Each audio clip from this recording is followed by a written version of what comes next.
ever told you that something is impossible and that you can't change it? It is too difficult. That is what most people say to me about this river. This river in Addis, the capital of Ethiopia. It is too difficult. It is too far gone. But what about the people that live by the 11+ kilometer stretch of this river? Is it too far gone for them? I myself was born in the city to parents who were determined to give me a good education.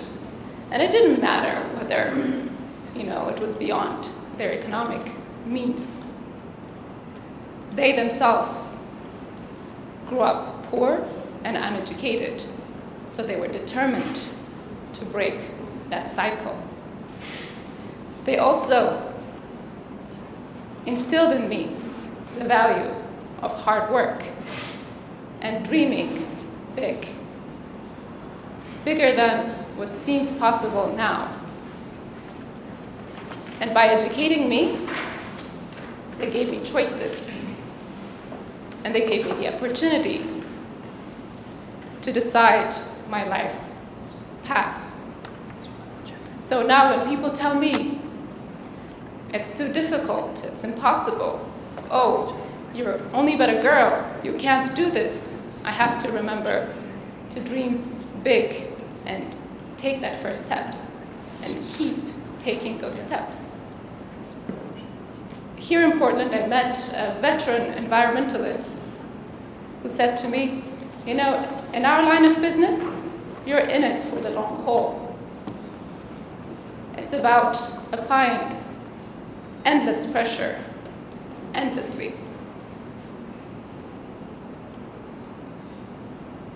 So, I myself, of course, have to recognize that my life is vastly different from what my mother's was. And mind you, I don't live by the river. I don't have to smell it. I don't have to bathe in it. I don't have to wash my clothes in it. So I realized that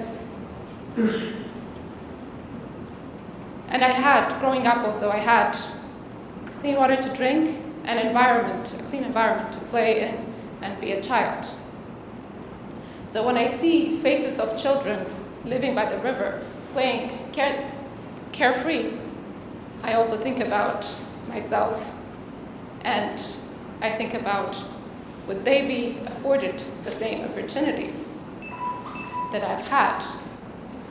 So it becomes clear that cleaning up this river is not just about the physical side of it, but it's really about the people. And so myself and a few other young professionals came together to build an initiative from the ground up for the people and by the people. We want to tackle issues such as sanitation, access to clean water, building markets, public spaces. And the key ingredient for doing this for the people is listening.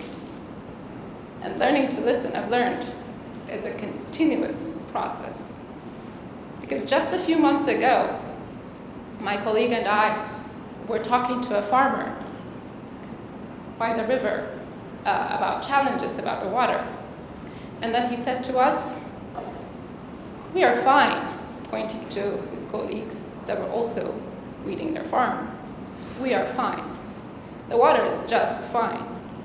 Our biggest problem is the elderly, those who used to farm on these lands but don't have the strength to do so anymore. And it's only those that have kids abroad who are sending them money who are doing okay. The others are not, and they're also a burden to us." And of course, quickly, both my colleague and I were thinking, "Whoa, buddy, you're going off the rails. We're here to talk to you about water. We want to clean the river. But of course, what if I had listened? Would we have been able to design a program that incorporated the elderly? Yes. What about all those facilities, water recycling, farmers markets that we're planning to construct in consultation and in full participation of the people? What if those elderly who didn't have the strength to farm anymore, what if they could manage that, and what if they could draw revenue from that? Doesn't that change things? And in our time here at PSU, listening has been greatly emphasized. And if something I'm going to take with me, it's listening. And I also ask you, what if we all listened? Would we be able to build a better world? Would we be able to give people the agency to improve their own lives? I think we can. Thank you.